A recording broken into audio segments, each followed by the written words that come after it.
যে আল্লাহর শাসন, আল্লাহর কোরআনের শাসন চায় না যারা মদখোর, গাঁজাখোর, যারা ডালখোর, যারা বোতলখোর, এই মানুষগুলো চায় না যে আল্লাহর কোরআনের আইন দ্বারা দেশ পরিচালিত হোক, আল্লাহর কোরআন দিয়ে শাসিত হোক। এই ডাকাতগুলো চায় না, নেশাখোরগুলো চায় না। কারণ উচিত কথায় বন্ধু বেজার কথায় আছে, জ্যোৎস্না রাতে চোর বেজার, গরম ভাতে বিলাই বেজার, শুকনা চিরাই বুড়া বেজার, জুয়ান লোকের মজা হয়।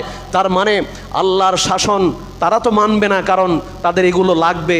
সম্মানিত উপস্থিতি, জেনাকারী কখনো চায় না আল্লাহর শাসন কায়েম হোক। আল্লাহর শাসন কায়েম হলে দুনিয়া থেকে বিদায় করে দেওয়া হবে। আল্লাহর শাসন কায়েম হলে মদখোরের বিচার হবে, জেনাকারীর বিচার হবে। এই জন্য ইসলামী খেলাফত চায় না মানুষ এর বিরোধিতা করে।